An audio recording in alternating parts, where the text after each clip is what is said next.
Hi, I'm Luke, And I'm TJ. and welcome to Beyond the Building. Give me the Bible, holy message shining.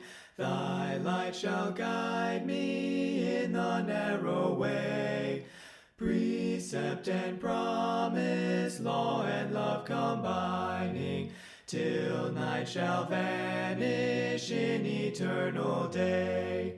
Welcome to Season 2, Episode 15 of Beyond the Building. As always, this show is available every Friday, 9:30 a.m. Eastern Standard Time on YouTube, Spotify, and Apple Podcasts. We thank you for joining us here in this Bible study. The whole premise of this show is that oftentimes we will be so invigorated, so energized when we are in our assemblies with the saints, whether it be on Sundays or any other times we have fellowship with the saints. We have this drive to serve God and to study His Word. And then we might get throughout our week and we start to lose some of that momentum. So our goal here is to encourage Christians to go beyond the building in their Bible studies and continue to have a zeal for God and studying His Word and finding out what His will is for our lives. And before we get into this week's episode, stickers. We have our little sticker segment, I guess, if you want to call it that we do here. We have 2 stickers available. If you comment on one of our episodes, we will enter you into a randomizer, and you are eligible to win one of these stickers. And if you're watching on YouTube, you can see these. But one is the circle with our logo in it, and the other one is a triangle. And this one is, I hear it's Luke Sullivan's personal favorite sticker. It is. So you can be eligible to win Luke Sullivan's favorite BTB sticker. So anyways, so if you enter a comment, we'll put you into a randomizer, and you can win a sticker. And our winner for this week is Bonnie Bolton-WAE. So feel free to email us, and you can claim your sticker, and we'll find a way to send that to you. So please continue to engage. We love interacting with you guys and hearing your comments, especially about your thoughts on the episodes. Additionally, kind of on this train of thought, please feel free to join the Beyond the Building community on Facebook. This is a place where we can interact more with you and discuss more of the topics that are in our episodes that we might not have gotten to cover as in-depth as we'd like. And you can also request specific show topics and submit questions for us to answer on our Q&A episodes, which we will hopefully start to do maybe a little bit more regularly as time goes forward.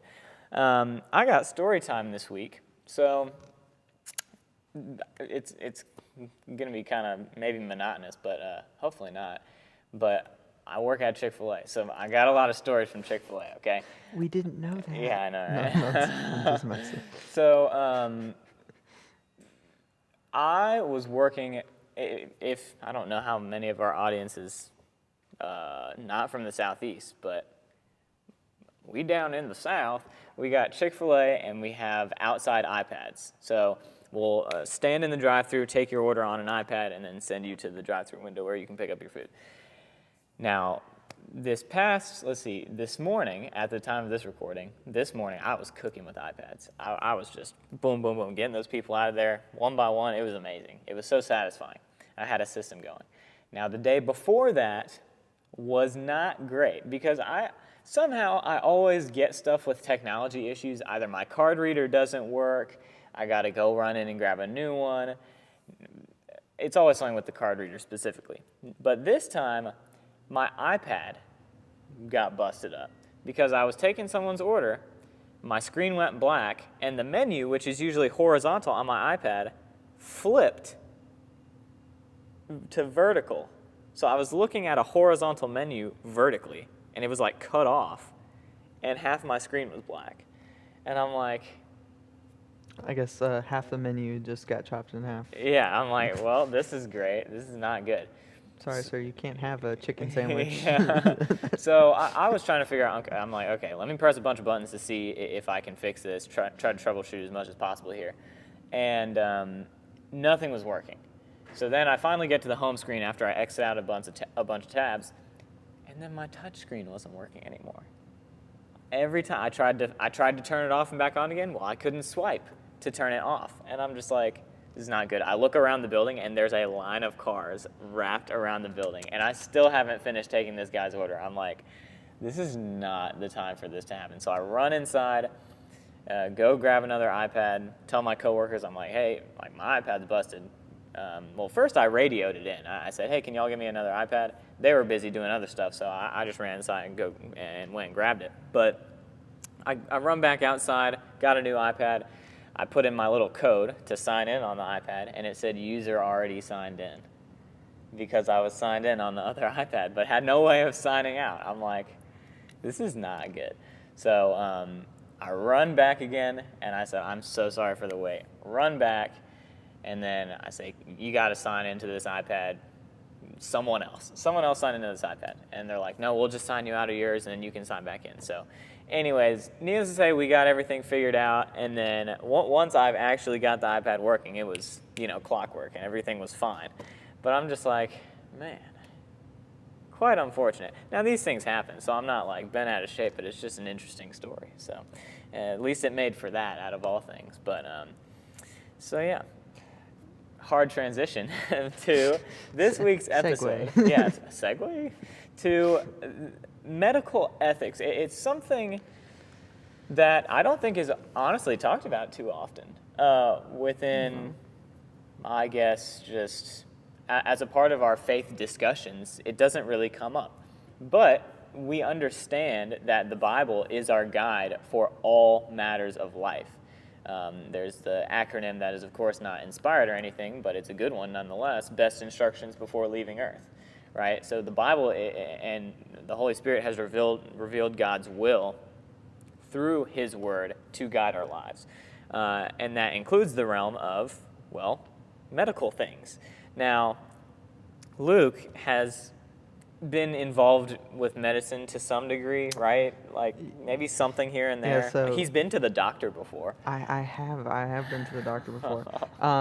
Yeah, so this is I guess a disclaimer for not only to keep myself out of legal trouble, but also just to be abundantly clear, right? We're going to be talking about medical-themed things in light of the Christian faith, and this is mostly an examination of, I would say, the biblical worldview, not medicine or science. It will include some of it, because that's been an interest of mine since I was in high school, which I will mostly be supplying, but I'm not a doctor. I'm not anyone with any degree other than a bachelor's degree. So I will be sharing what I have found, and I believe that the science I'll bring up is not controversial. What may be controversial, I think, is the conclusions, maybe, yeah. not the stuff said before, but perhaps the conclusions. Well, and I'll lift you up a little bit. Luke at least does have some sort of prior learning. I'm just the dude who, puts two types sometimes and at least has some information. Luke is going to school for medicine, so Yes, that's a but this little is- bit of course. The knowledge point here. I'm trying to make is mostly, like I said, for legal yes. reasons. This is not a prescription for your health Most definitely. at all. This is a biblical conversation. Yes. So there's much more to be said. There's much more that could be talked about, especially if you're dealing with a scenario adjacent to this or directly related to this. So you need to talk to, if that's the case, you need to talk to people who care about you spiritually, and then also people who care about you medically. This is just a conversation with opinions, and like I said, not a prescription for your health. But that being said, the conversation we will be having about opinions is grounded, I think, very strongly in scientific fact and biblical fact. Yeah, and where, kind of like you said, to maybe reinforce that, medically, yes. Like if we were to take religion out of the discussion, medically, yes, these are opinionated. Scripturally, I think there is definitely doctrine that Yes, goes yes. behind this. Thank you for clearing that. Yeah, most definitely. So we're just going to go through a couple of scenarios or questions that people might bring up in the medical realm. And now we're not going to get super smartsy or anything, or maybe, try to go over anyone's head, because this stuff is too complicated for me as well. I'm not trying to do that. So I'll kind of go through kind of what we're going to talk about. So we're going to talk about general stewardship of our bodies, so just general health. We're going to talk about brain death and how the Christian can be guided by the word in that realm. If you are dealing with a circumstance where you have a relative who is dealing with brain death, and you're questioning pulling the plug or not, like that type of stuff. Reproduction, so cases of abortion. What does the Bible say about abortion? IVF, in vitro fertilization, so what does the Bible say about that? And also, what does the Bible say about contraception? And with that being said, right, this episode is probably a bit more sensitive than some of our others. Yes. Like with most things, we try not to be too explicit or be too graphic, but the nature of the conversations that we're having today are mature. And everyone needs to know them, and it's my personal opinion that sometimes we're a little too protective of our kids. Can be. Yeah. Theoretically, in the fact that we don't teach them about these things, and we just kind of hope they'll figure it out. Our Christian children need to be brought up in every aspect of the Christian faith, even when those things are sensitive. But that being said, right, if you don't think that this episode would be, I guess, suitable. Yes, suitable for the audience present, just take that in mind. Yeah, definitely. That kind of reminds me. I'll go on a tangent before we start. Like milk versus meat, right? Meat is for those who are of mature stature as a Christian, and if not all topics are going to be beneficial for different types of people. And I think that's why I like doing this show, is that we are catered more towards meat eaters, for lack of better terms, which is cool. So anyways, I just thought that was interesting, kind of contrasting meat versus milk there. But anyways, so this is probably going to be our shortest segment of these, but stewardship, general stewardship. Do we need to take care of our bodies? Is this something that the Bible talks about at all? Can you kind of start us off with that? Yeah, so there is the biblical case to be made for why we ought to take care of our bodies. I've heard, at least some of the podcasts I've listened to, surprisingly a few of them claim that their viewpoint on it comes from the idea of basically bodily renewal, and as if we need to take care of our bodies because they're going to be risen and then changed. Sure. Which is I don't really agree with. That's a complicated topic for a different episode. There is a clear passage in Scripture that I think is the biggest indication that we ought to take care of our physical bodies. There's probably more verses that can be said about this, but some of the later topics we have are kind of heavy. But I think it's often challenged, I guess, when it's brought up in this general context. So the passage I'm thinking of is 1 Corinthians 6. And I'll start in 18, but the key verses are 19 through 20. It says in verse 18, this is Paul speaking to the Corinthian church, "Flee sexual immorality. Every sin that a man does is outside the body, but he who commits sexual immorality sins against his own body." And then in verse 19, "Or do you not know that your body is the temple of the Holy Spirit who is in you, whom you have from God, and you are not your own?" Verse 20, "For you were bought at a price, therefore glorify God in your body and in your spirit, which are God's." I've brought this up in the past for support for why we ought to take care of our bodies. And the challenge is often, right, well, that's talking about sexual sin. So that's not applying to XYZ. It's not applying to diet or exercise or alcohol or tattoos or any of those things. And the general context, yes. Yes, the context is 15 through 17. I'm looking off of your computer here. yes, but verse 19, I should say, is used as evidence for the point that Paul is making, but it stands alone as its own piece of evidence. Yeah. Right? So just if I said, oh, what's a good example? I have to think about this. Okay, spoiler alert. I've been thinking a lot about Star Wars recently. So spoiler alert for the episode 7, The Force Awakens. That's what that one's called, I think. Anyway, I don't remember. I could say that movie is a bad movie. I could list a bunch of reasons, and then say one reason why that's a bad movie is because, spoiler alert, Ben Solo kills Han Solo. Okay. The broader context of the conversation is that's a bad movie, but the fact that Ben Solo kills Han Solo is a standalone fact that supports the point I'm making, but it by itself stands alone. Yeah. What Paul is saying in verse 19 is that our body is the temple of the Holy Spirit, and it's not our own. And then in verse 20 it says, because it's not our own, we must glorify God in our body. Yeah.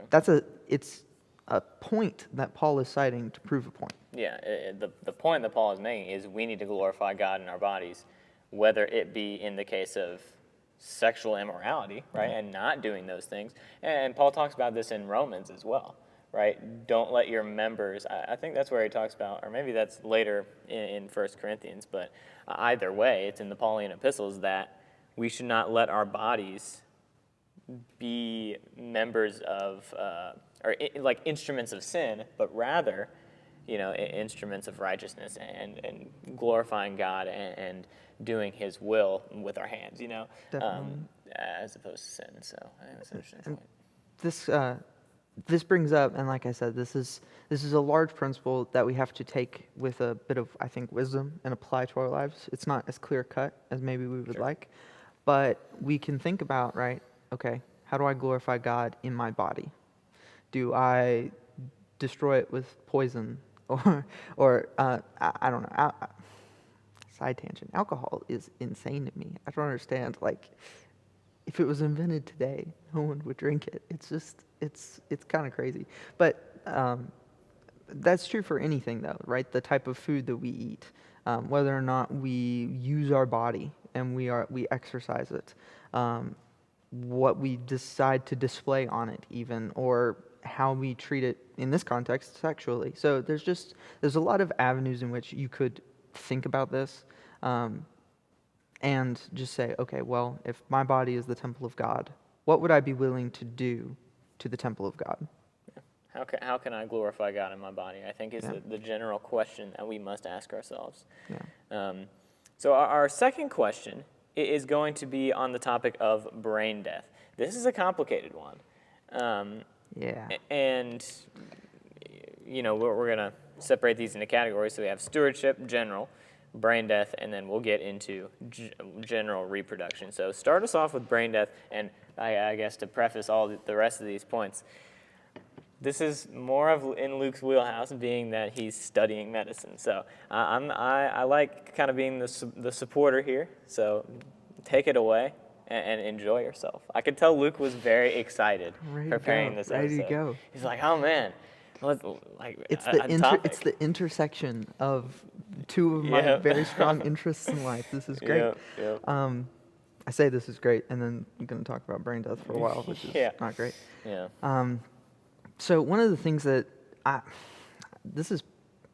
don't want to say it's probably true because it sounds almost kind of callous of me if I do, but probably a lot of us don't think about it. I grew up just accepting it, kind of blindly, like, yes, brain death. This is a thing, and I didn't really think about maybe some of the implications of it.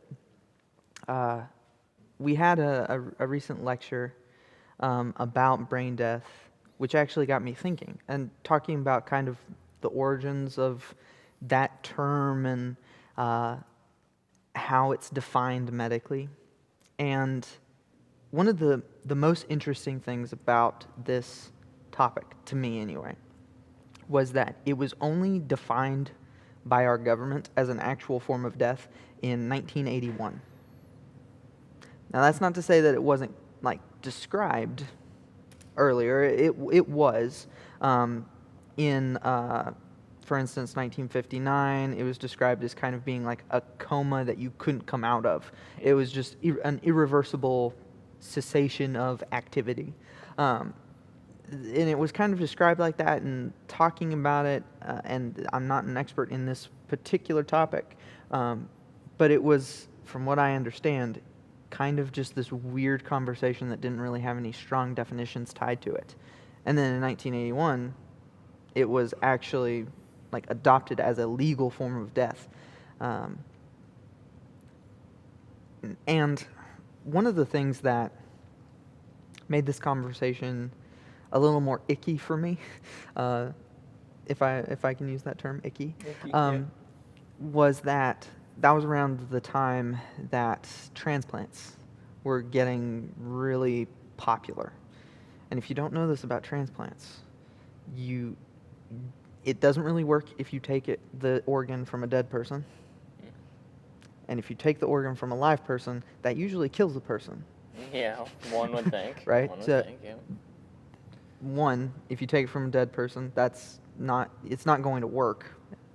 You know, there's a window of time, but it's overall not really going to be functional.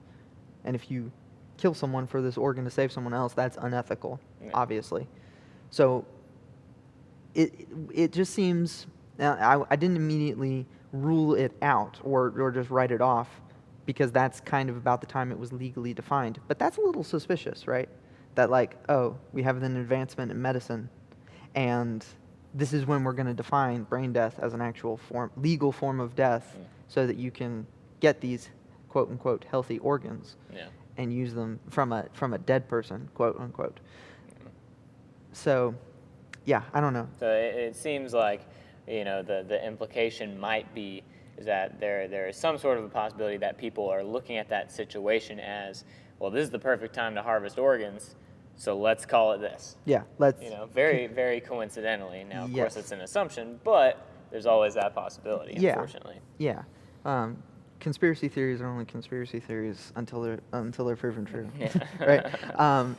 So it was just one of those things that it didn't sit right with me, and so I wanted to kind of investigate it more. Luckily, they had a large amount of information for me to come through, so that I could kind of gather and form my own opinions about this. And I think this is kind of what I've settled on. We want death to be a very clean thing, right?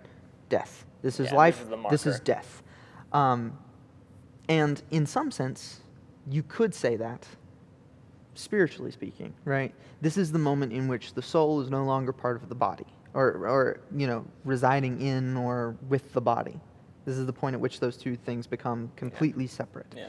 Then there's also spiritual death. We also talked about this in Answers to Seeming Contradictions in a previous episode. But anytime we try to describe death as a physical thing, it's always ever a description, and it's not an actual diagnosis. And we have a few passages for this. The first one is Ecclesiastes 12:7. And the reason why it is a description, not a diagnosis, is because we are not in control or even capable of defining really life or death. That's God's job. Ecclesiastes 12:7, then the dust will return to the earth as it was, and the spirit will return to God who gave it. Right? God is the master of life. Another passage we have is Psalm 31:15. Do you have that? 31:15, which says, my times are in your hand. Deliver me from the hand of my enemies and from those who persecute me. Right. And that verse, the context of it is persecution, right? But I believe that's David when he writes, my times are in your hand. Right? God controls our life and death. Well, and he says that in backing up into verse 5, into your hand I commit my spirit, right? Which is similar to Jesus on the cross, right? Committing up his spirit. So I think that's very interesting that it's within that context. Definitely.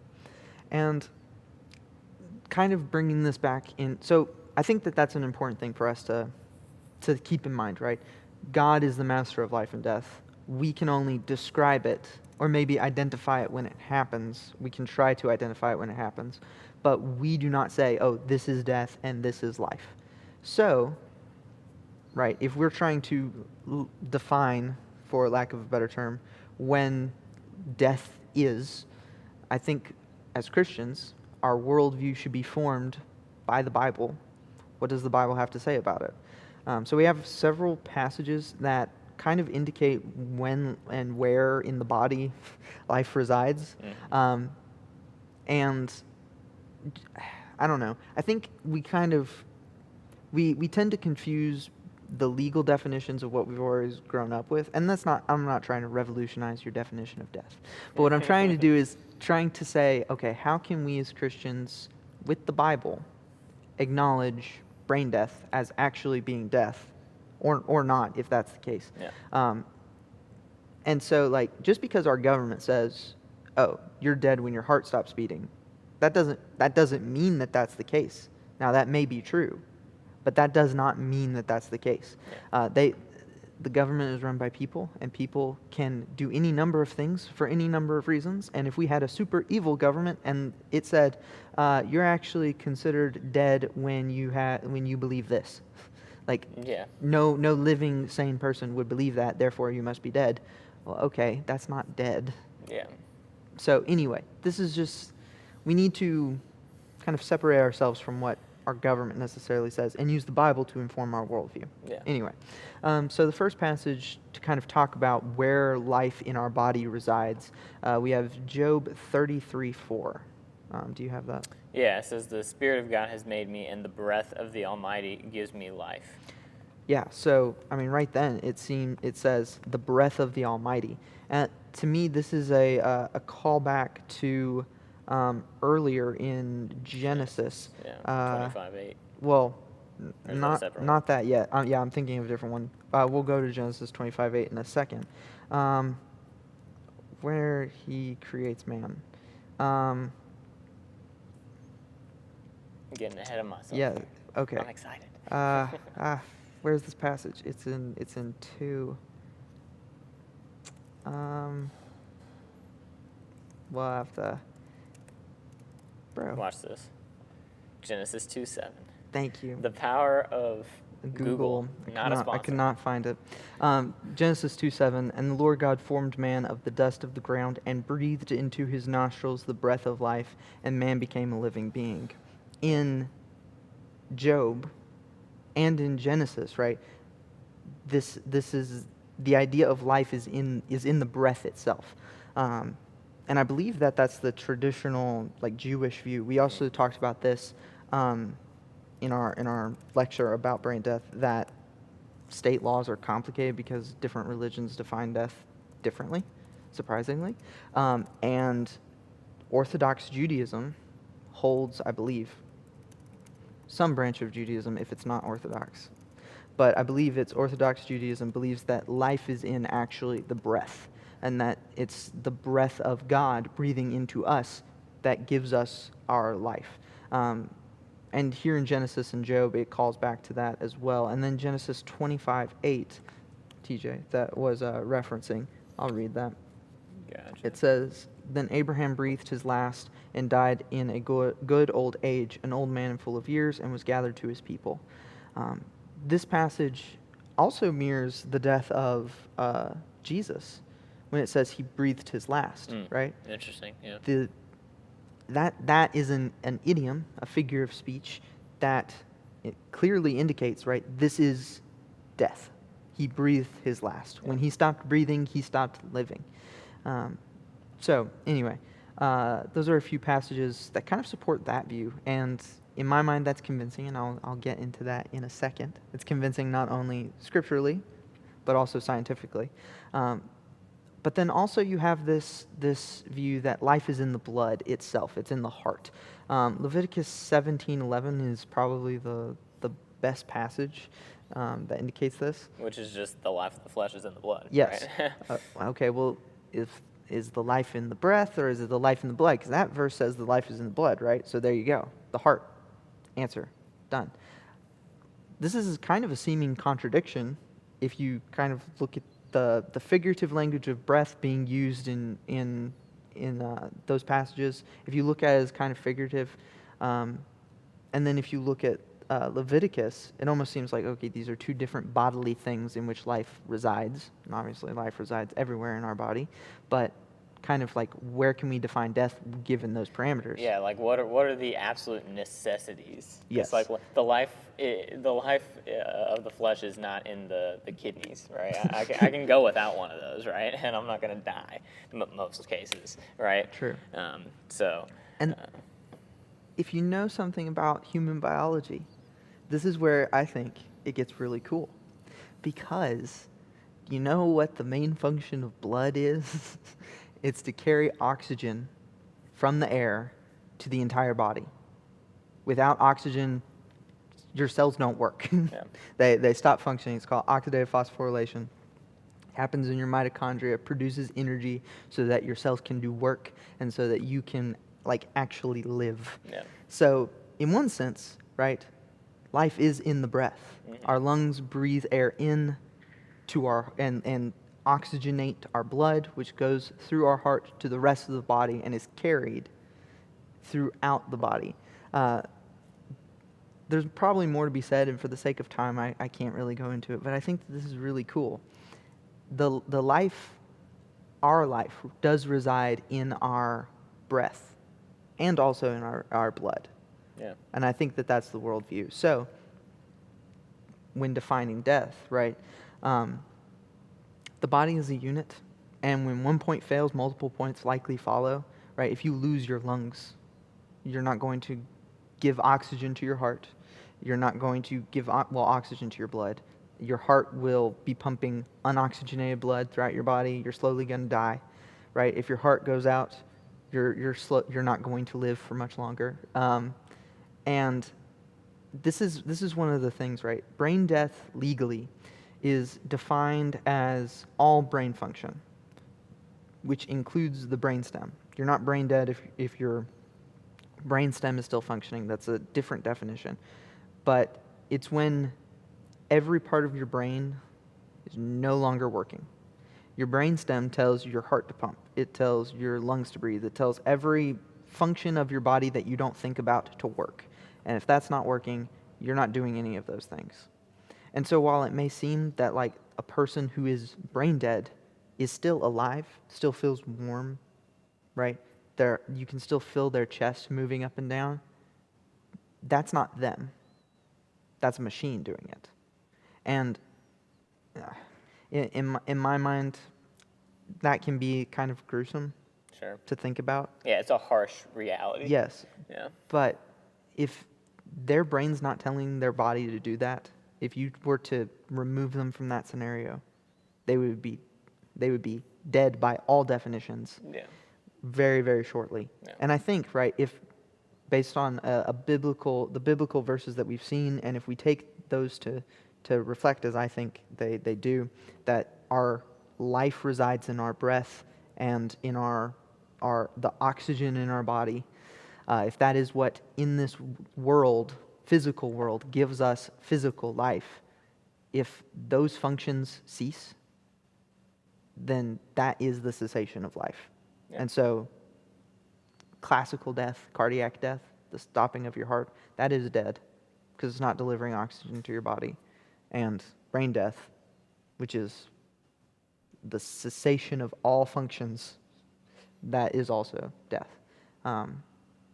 So I think that is kind of the systematic worldview that we can kind of glean from the Bible to define death. Yeah, and now kind of going into, I think there's a great segue into our next topic of, we've now talked about where does death happen, but now where does life happen? Where does life begin? And this is going to be a key principle in our study of abortion here in the next couple minutes. And I'd like you to elaborate because, we've just finished explaining that life is in the breath, life is in the blood. How does this apply to infants in the womb? And we'll start this with our scientific topic and then go into the scripture behind life beginning at conception and how scripture and science both back that up. Yeah, so kind of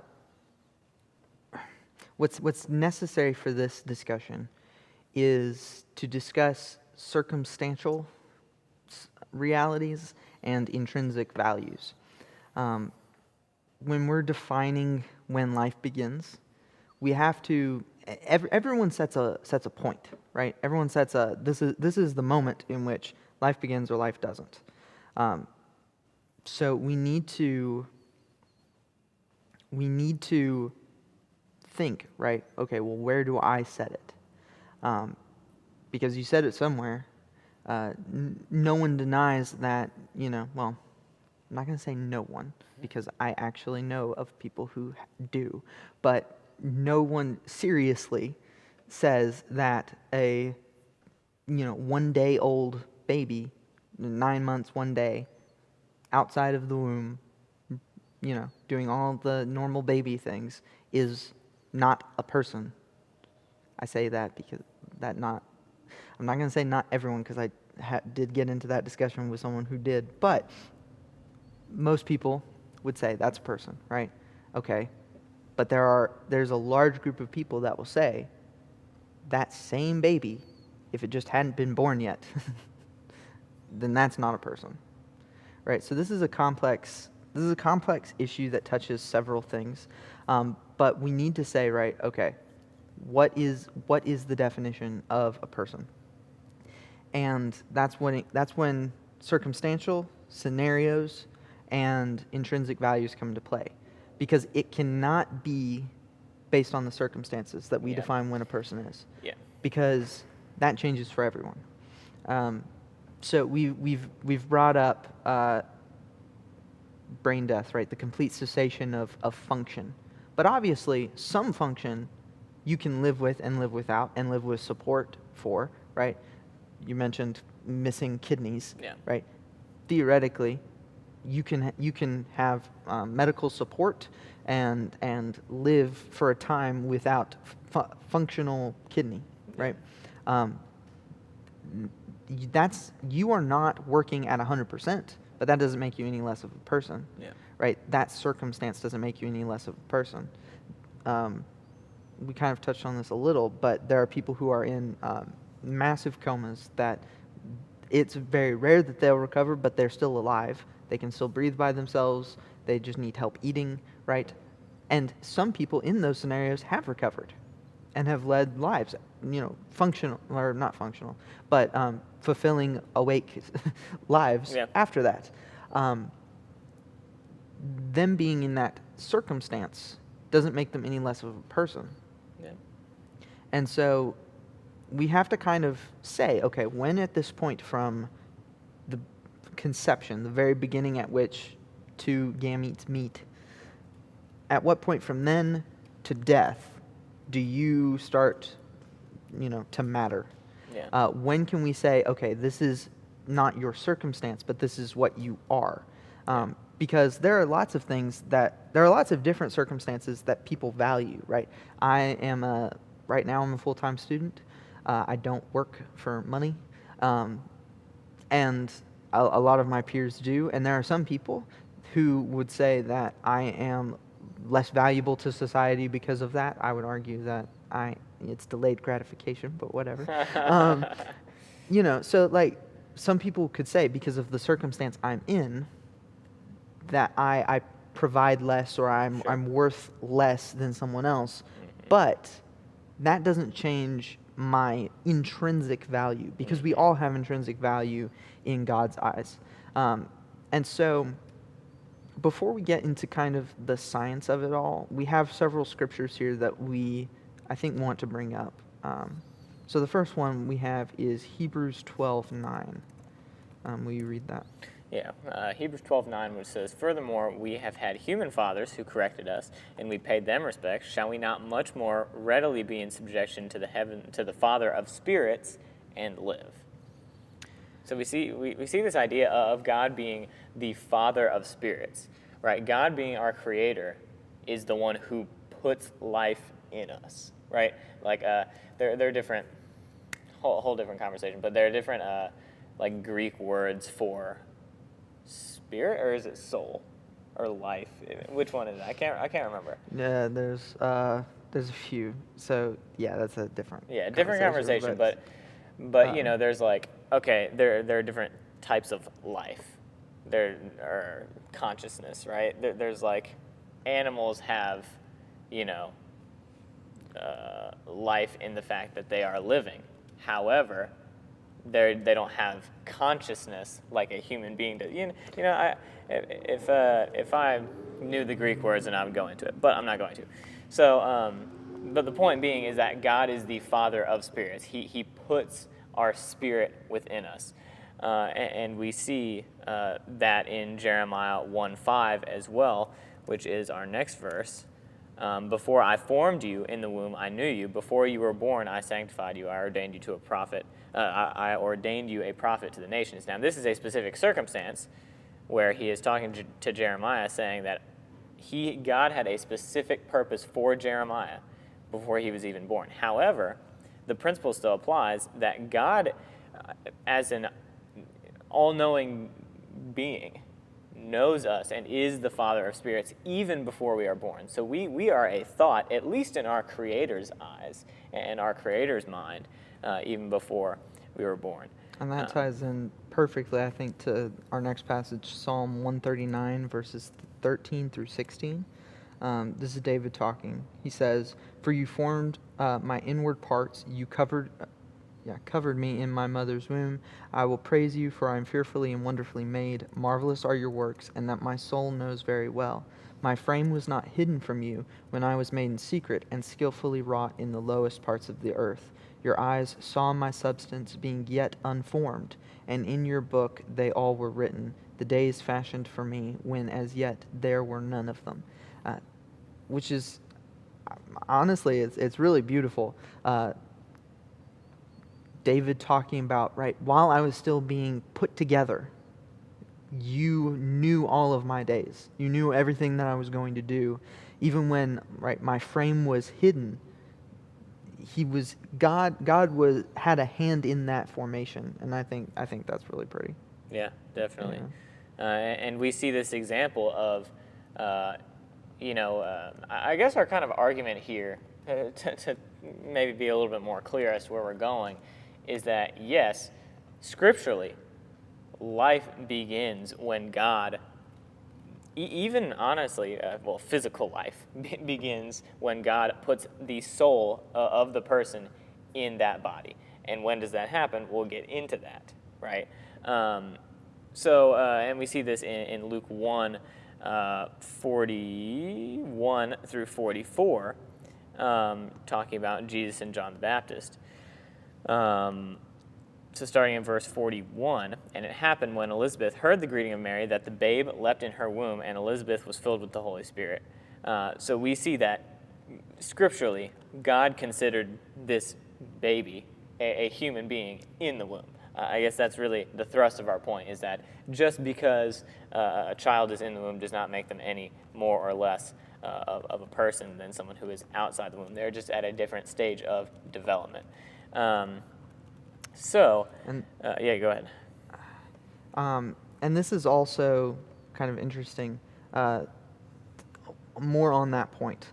The word for baby in the womb in Luke 1 is the same word that's used for a born baby. There is no distinction.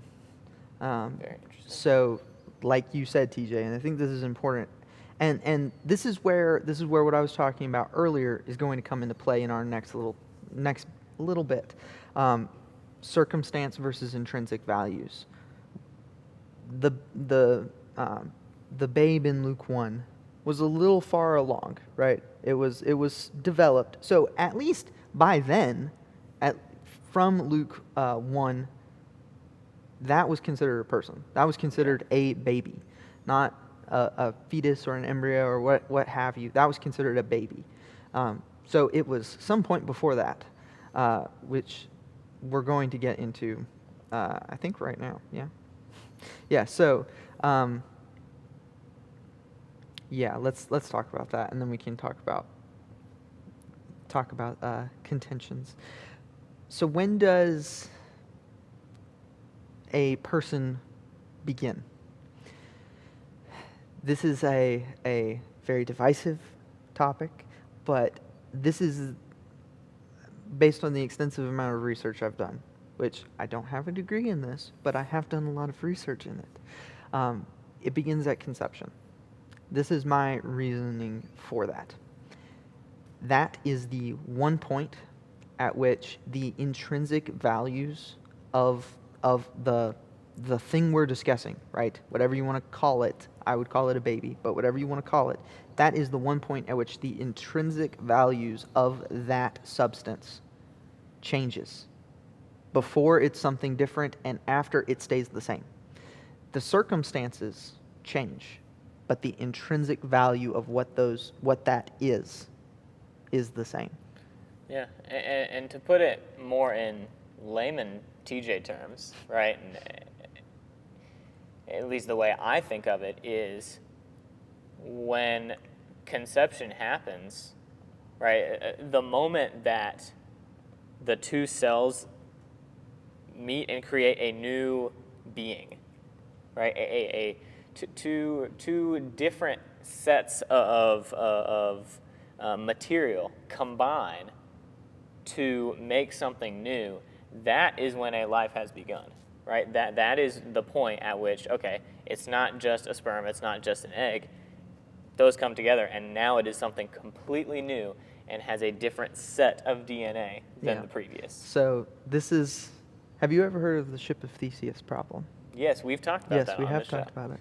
The ship of Theseus problem is essentially you have the ship of Theseus, and over time it becomes worn down and parts break, and over time you remove those broken parts and replace them with new parts. And you continue to do that, and the question, the problem is, at what point does the ship stop becoming the same ship? When does it become a new ship? Because at the very end, you would say, oh, that's a completely new ship. Okay, but put the line somewhere. The answer is you can't. That's why it's a logical problem. It's the same problem here. Before conception, you have two, they're called haploid cells. Yeah. They are two cells with half a whole genome. And when they combine, you have a whole genome. It's called a dikaryotic state. It's where you have it is the moment at which it becomes all the DNA, all the programming substance for which everything else will take place.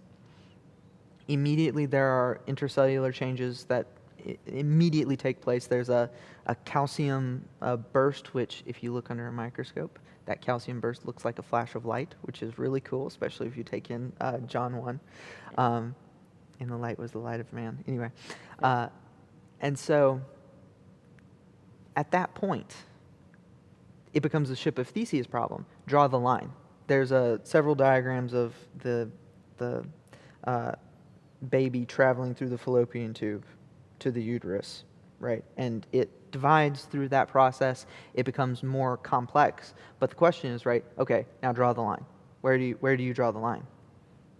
At any point down the road, if you draw the line, for instance, I got into this debate one time with a man who believed that life began at implantation, or when the child attaches to the uterine wall. Okay. That view assumes that something inherent to the child changes at that moment, but it doesn't. Its circumstance changes. And that's true all the way from conception to implantation, and then from then until birth, and then until the end of life. At any point down the road, the question is, okay, when does the intrinsic value of that person cease or start? Where can you draw the line? Because are you going to draw it at 2 cells? Are you going to draw it at 4?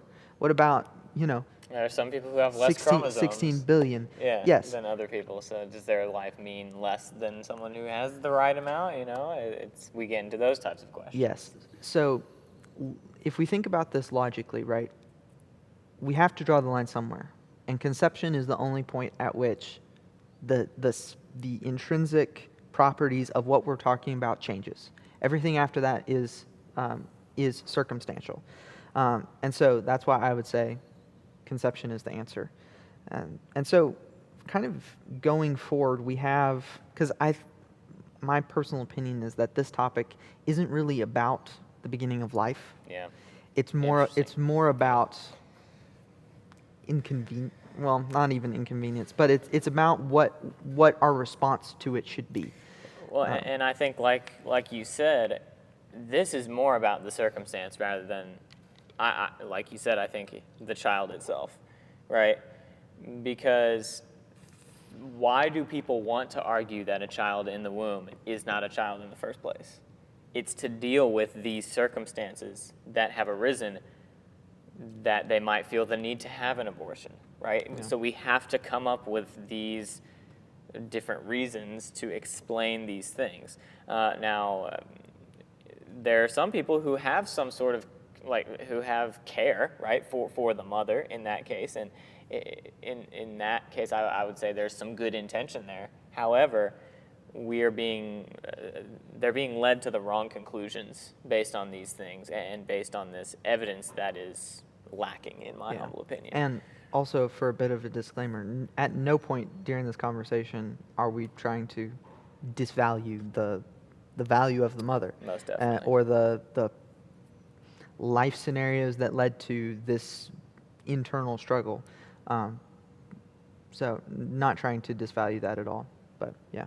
Yeah, most definitely. So some major points of contention, and we'll get through these relatively quickly so we can go to our next, our final 2 points, I should say. So bodily autonomy and rights.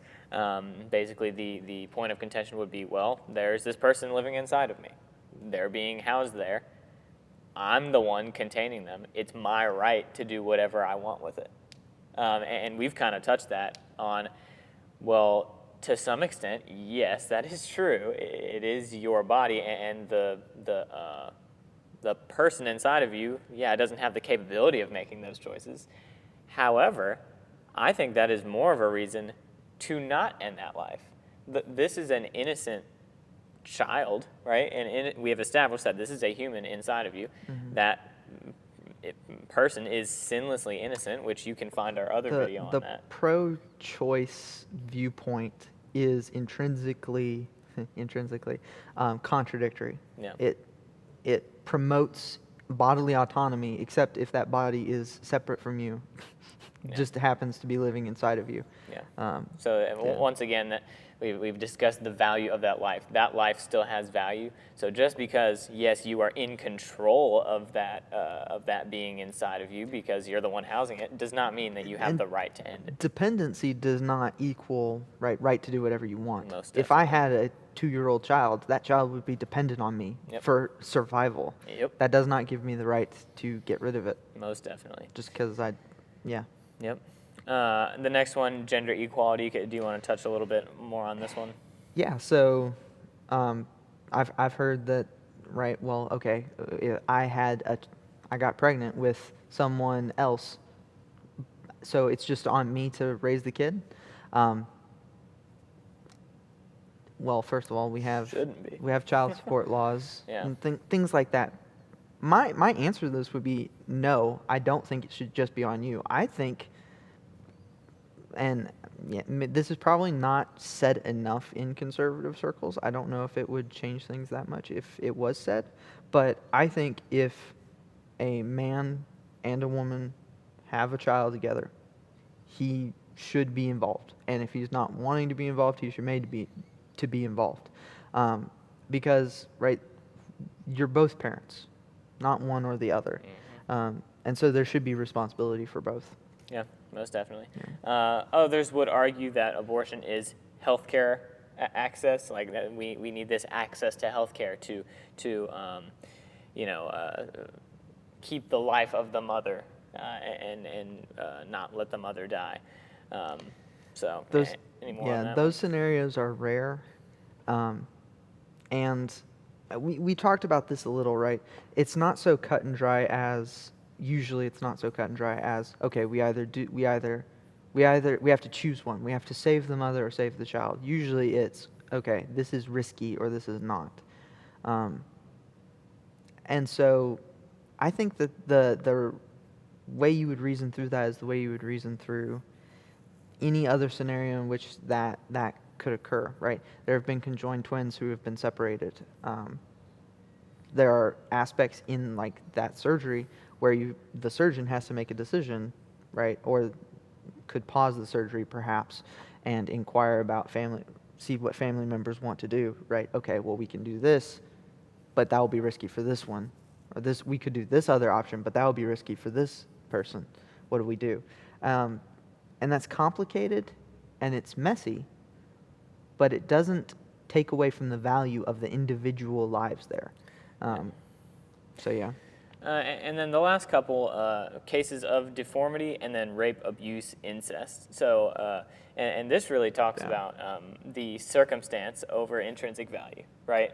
Definitely. Because the specific circumstance of how a child is brought about, once again, does not take away from the value of that child.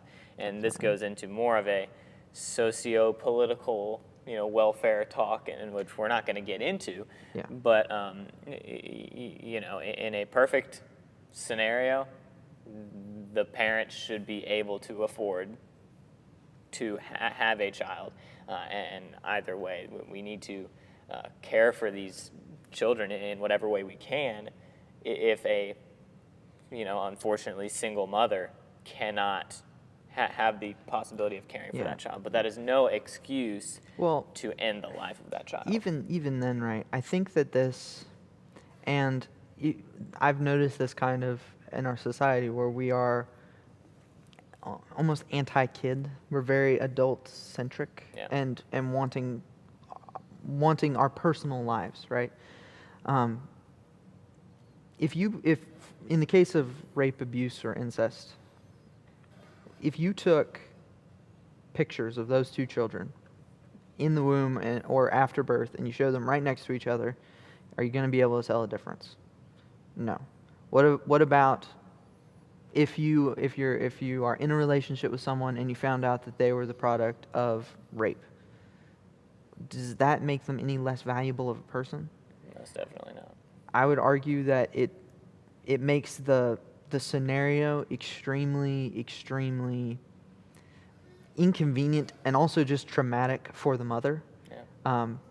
And alongside the awful circumstance that brought that about.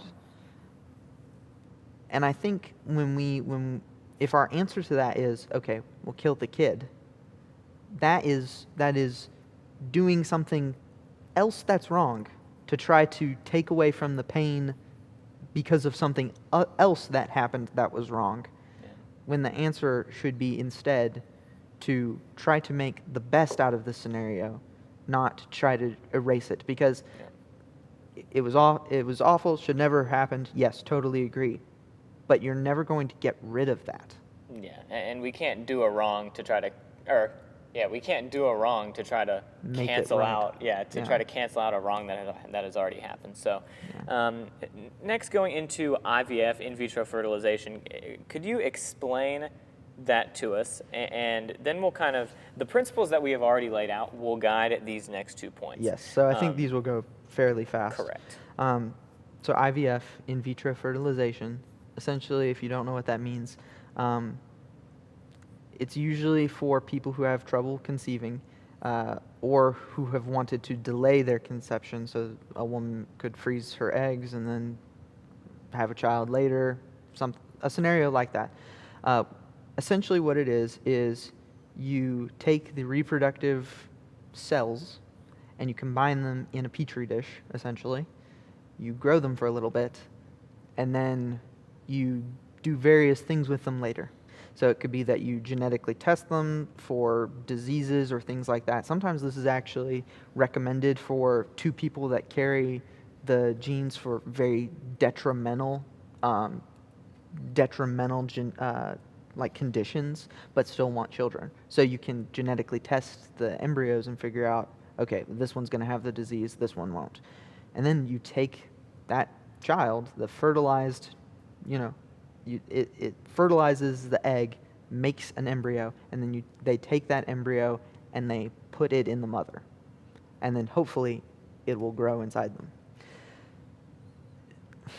Theoretically, you could do this in which it resulted in no death of children, but that doesn't happen. And this is why it doesn't happen. So I have some statistics that I'm going to try to go to. I'm going to try to pull up. So if I can find it. I had this whole long thing. Yeah, so essentially what they will do is they will take around 15 eggs, and they will fertilize as many as they can. So some of them aren't mature to where they can, some of them are, but they will take around 15. Now, in reality, it's anywhere from 1 to 30. And then they will fertilize them, let them grow for a little bit. They will see which ones survived. They will test those, or if the parents want them tested, or they will implant around 5 into the mother's body. The attrition rate is 76.5% for ones that actually make it to the mother's womb. So that means 2/3 of the implanted children just don't live. That they just die. 1/3 does. If you take the complete amount, if you take all the statistics, basically after fertilization to implant insertion, how many are dying? Only 1 out of 35 lives. So that means anytime anyone really goes into IVF, now there are variations on this, sometimes it's a lot less, sometimes it's a lot more, but anytime anyone goes in for IVF, for every 1 child that's born that way, 35 children died. So once again, kind of we see the concept of knowing this fact. It is at least difficult for me, if I were in this position, to go through with IVF knowing that other children are going to die at the expense of me having one. And this is the thing, right? I think not a lot of people just know how it works. Yeah. But the way it works is they make children in petri dishes, and then some of them live and some of them don't. Yeah.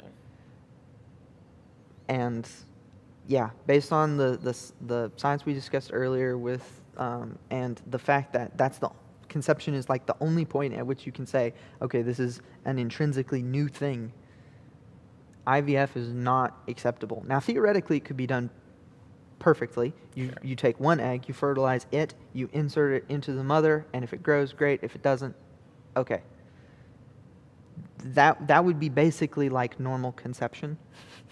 But it's not done that way. And the reason it's not done that way is because it's expensive and inconvenient and unlikely to work. Yeah. Because God's plan is best. It's difficult because you're balancing two difficult things. On one hand, I think that the science is pretty clear, and based on what we've talked about, it would be killing approximately 35 children. But on the other hand, what do you say to someone who wants kids? Yeah. Right? And this isn't an episode on children or what to do if you don't have kids, but there are other options. I think adoption is one that's severely overlooked. Anyway. So our last topic for this episode is going to be contraception. So basically preventing pregnancy in the first place rather than terminating a pregnancy or terminating a life. There is quite obviously a very large difference between the two. One prevents the process from even getting started, The other one, once the process has begun, terminates that process. So can you guide us through the difference between those two and how the Christian can go about that? Yeah, so this probably plays into a bigger conversation of talking about ensoulment, which we've already talked about a little, but I feel like that's just another aspect to that we could go down On a and on huge about, huge rabbit trail. But essentially, like TJ was saying, contraception is the idea of preventing pregnancy from starting. And preventing pregnancy from coming to fruition. I'll phrase it that way because a lot of things are labeled contraception that actually stop it. And this is what I mean by that. The way contraception works is either it keeps fertilization from happening, right? Sperm and egg. It keeps them from uniting. Or it keeps the egg from implanting. Or not the egg, the embryo from implanting into the uterus. But it doesn't stop what happens in between. So essentially, right, you have to kind of know how these things work. Barrier contraception, obviously, it's pretty obvious how that works. It stops fertilization from happening. There's a few hormone-based therapies, which I don't think people should use necessarily because they have a lot of side effects, but anyway, that keep ovulation from occurring, and so that keeps fertilization from happening. But a lot of them just makes it toxic to the baby and just makes it to where it stops it from happening. So those would be more after the life has already been created. Yes. Then stopping the process from there, which in that regard would be a form of abortion. Yes. So one that actually I was surprised to learn that it actually has some of this effects, but like copper IUDs, those actually make the uterus toxic for a embryo to implant into the uterine wall. There are a lot of medications that do that as well, that just make the uterus too acidic. And so when the baby comes in, it will not implant. They usually have a lot of effects. So a lot of times they will kill sperm, they will, change ovulation patterns, but a lot of times they also have the chance to just keep the child from getting to the place in the mother's body in which it needs nutrients to grow. And so this is kind of the conclusion I have about contraception. It's fine if you know how it works, and it doesn't keep life from thriving. It just prevents life from starting. Once fertilization happens, as we've talked about, right, that is when life begins. So if the contraception interferes with that process, or not interferes with that process, but interferes after that process, then it is, like TJ was saying, just an abortion. It just may be earlier than the surgical ones tend to be. So that's kind of my conclusion. Yeah. And ultimately, science, God is the author of creation. God has given his creation science and the ability to look around the world around us and see him through his creation. So God has given us this ability to investigate, to inspect, to use the scientific method to examine what we need to do. So we can use science and Scripture, which harmonize with each other, to help us in medical ethics, and with these guiding principles help us better make choices. So as long as we keep God in view of our choices and keep him at the center of what we do, we are going to be making better choices that better glorify him. And that is really, I think, the whole of the matter. And of course, the whole of this show is how can we glorify God better in our bodies, right? And go beyond the building in whatever we do. So, how about that? He said the title I of know, the movie. right? Wow, that's crazy. So That being said, thank you so much for joining us on this episode. I know it was a deeper kind of long haul with this one, talking a lot of science. But hey, it's fun to do those things every now and again. And, we love interacting with you guys. So please feel free to shoot us a comment. And if you want to get in contact with us, you can email us at beyondthebuilding51314@gmail.com. You can also follow us at Beyond the Building Official on Instagram. And with that, we'll see everyone in the next episode of Beyond the Building. Give me the Bible, holy message shining. Thy light shall guide me in the narrow way. Precept and promise, law and love combining, till night shall vanish in eternal day.